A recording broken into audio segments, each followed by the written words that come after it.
할렐루야. 하나님의 크신 사랑이 이 새벽에 우리 가운데 가득한 줄 믿습니다. 오늘 우리는 갈라디아서 1장 11절로 12절의 본문을 통하여 성경 그대로 복음을 전하십시오 라는 제목으로 하나님의 말씀을 함께 나누도록 하겠습니다. 오늘 우리가 읽은 본문은 바울 자신이 사도가 된 것은 사람에게 또는 사람으로 인하여 임명된 것이 아니라 예수 그리스도의 계시로 사도가 된 것을 변호한 내용입니다. 11절을 보실까요? 형제들아, 내가 너에게 알게 하노니 내가 전한 복음은 사람의 뜻을 따라 된 것이 아니니라. 바울은 10절까지 갈라디아 교회 성도들을 꾸짖었습니다. 그 이유는요, 생명을 살리는 예수 그리스도의 복음이 아닌 세상에서 잘되고 성공하기를 바라는 다른 복음을 쫓았기 때문입니다. 그런데 11절 첫 단어가 무엇입니까? 형제들아 이것입니다. 형제들아 라는 단어는요, 유대인이나 헬레니즘 종교 공동체나 초대교회 공동체에서 같은 신을 믿는 공동체 구성원들을 향하여 보편적으로 부르는 호칭이었습니다. 기독교에서 형제들아 라고 부른다라는 것은 같은 하나님 아버지의 자녀란 뜻입니다. 하나님의 자녀된 모든 신자는요, 높고 낮음이 없습니다. 가장 좋은 호칭이 바로 형제들아 라는 것입니다. 바울은 지금 갈라디아 교회 성도들 향하여 형제들아 라고 불렀습니다. 분명 다른 복음을 쫓아 바울에게 꾸지람을 들었지만 이들은 예수 그리스도를 믿는 자녀라는 사실을 바울은 인정하고 있습니다. 저는 형제들아 라는 표현을 보고 많은 위로를 받았습니다. 분명 커다란 잘못을 했습니다. 세상의 유혹을 받았습니다. 예수 그리스도의 진리의 복음을 거부했습니다. 세상의 다른 복음을 쫓기도 했습니다. 그러함에도 불구하고 바울은 이들을 향하여 형제들아 라는 호칭을 사용하고 있습니다. 여러분, 아버지의 마음이 느껴지지 않습니까? 커다란 잘못을 했음에도 불구하고 너는 내 아들이다 이것입니다. 갈라디아 교회 성도들은 바울처럼 하나님의 자녀인 것입니다. 하나님은 이들의 잘못을 끝내 저주로 끝내시지 않으셨습니다. 그래서 바울을 통하여 하나님의 마음을 편지로 전하게 한 것입니다. 이 말씀을 보면서 저는 집 나간 둘째 아들을 기다리는 아버지를 생각했습니다. 집을 나갔을지언정, 많은 돈을 가지고 도망갔을지언정, 몇 년 동안 살았는지 죽었는지 소식을 듣지 못했을지언정, 집 나간 아들은 누굴까요? 아버지의 아들입니다. 환경은 바뀌었어요. 그러나 그의 본질은 바뀌지 않았다는 것입니다. 함께 있지 못하는 상황이라 할지라도 그 아들이 아버지의 아들이라는 그 신분은 바뀌지 않았습니다. 왜냐하면 그 아버지가 그 아들을 사랑하기 때문입니다. 아버지의 사랑, 끝없는 사랑, 끝까지 아버지는 사랑하고 있었기 때문입니다. 그 사랑이 아버지의 발걸음을 또한 아버지의 시선을 항상 문 밖을 향하게 했습니다. 왜요? 아들을 사랑하는 아버지의 마음이기 때문입니다. 지금 바울은 이런 하나님의 마음을 대변하고 있는 것입니다. 형제들아, 비록 지금 너희들이 하나님을 외면하고 세상의 헛된 말에 유혹되어 있지만 그러나 기억해라, 너는 내 아들이란다. 사랑하는 성도 여러분, 하나님은 우리를 한시도 떠난 적이 없습니다. 설령 내가 세상의 유혹에 빠져 방황의 상황에 있다 할지라도 하나님의 사랑은 끝없이 끝까지 우리가 돌아오기만을 기다리는 사랑입니다. 방황하는 자녀들만이 아닙니다. 우리의 믿음이 자라고 성숙해지기를 기다리시는 하나님이십니다. 하나님이 끝마치지 않는 이상 여러분들이 스스로 끝마치지 마십시오. 포기하지 말란 이야기입니다. 많은 사람의 실수는요, 자신이 끝을 내는 것입니다. 무엇일까요? 잘못했다라고 잘못의 상황이 싫고 잘못의 상황을 모면하기 위하여 자기가 싹둑 잘라버리는 것입니다. 잘라내면요, 더 이상 기회는 없습니다. 그 상황에서는 그 기회는 없다라는 것이죠. 하지만 잘못을 시인하고 자신을 돌이켜보면 그 상황에서 다시 기회는 시작됩니다. 리셋이 되는 것입니다. 기억하십시오. 내가 마침표를 찍지 마십시오. 우리의 모든 인생과 쉼표는 하나님께서 찍으시고 주관하십니다. 지금 여러분이 하고 있는 모든 일도 여러분이 결정하여 한 것이 아니라는 사실입니다. 하나님께서 지금 여러분들에게 여러분에 맞는 상황을 허락하셨습니다. 바울은 계속해서 갈라디아 교회 성도들에게 꼭 알려주고 싶은 것이 있다라고 했습니다. 내가 전한 복음은 사람의 뜻을 따라 된 것이 아니니라 이것입니다. 바울이 전한 복음은 갈라디아 교회 성도들이 예수님을 처음 영접했을 때 받은 복음이었습니다. 처음 복음을 증거했던 그 복음은 지금도 변함이 없습니다. 동일하다라는 것이죠.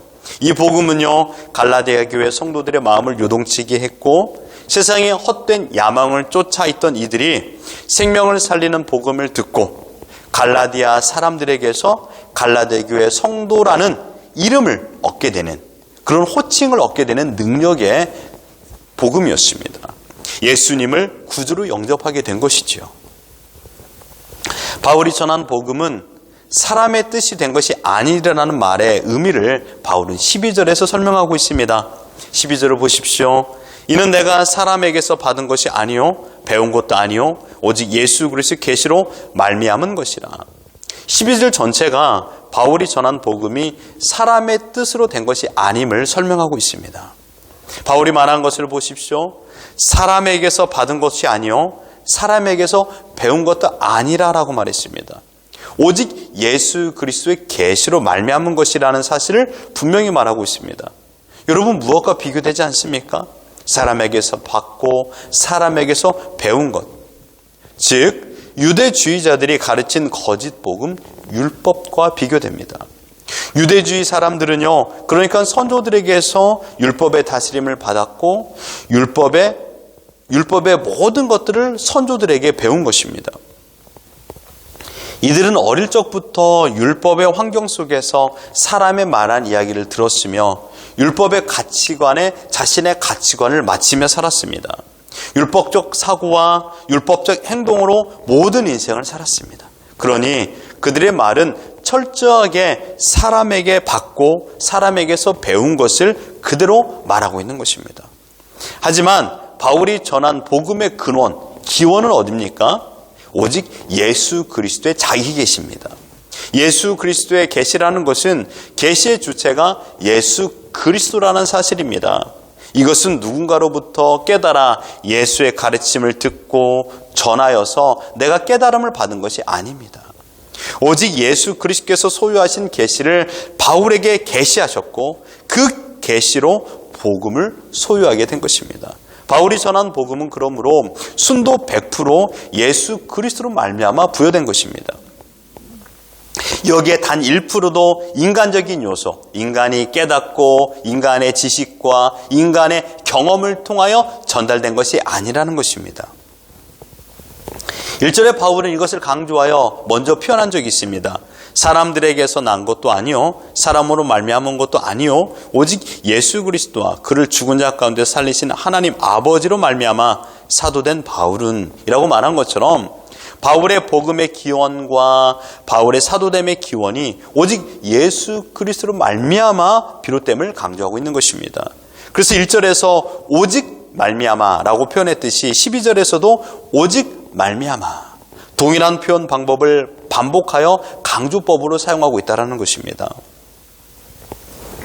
바울은 다메섹에서 경험한 예수 그리스도의 계시를 통하여 십자가에 못 박힌 예수가 부활하고 승천하신 하나님의 아들이라는 위대한 사실을 깨닫게 되었습니다. 누가 가르쳐 주셨습니까? 누가 가르쳐 주셨습니까? 예수 그리스도께서 바울에게 친히 가르쳐 주셨습니다. 하나님이 그의 아들, 그에게 나타난 다메섹에 그리스도의 계시 사건을 가르쳐 주신 것이죠. 그래서 사도 바울은 이 가르침을 받아, 예수 그리스도의 가르침을 받아 복음을 영접하게 된 것입니다. 누가 깨닫게 한 것이 아닙니다. 누가 가르쳐 준 것이 아닙니다. 인간이 아니라는 것이죠. 오직 예수 그리스도께서 자기 계시로 모든 것을 깨닫게 하셨습니다. 그렇습니다.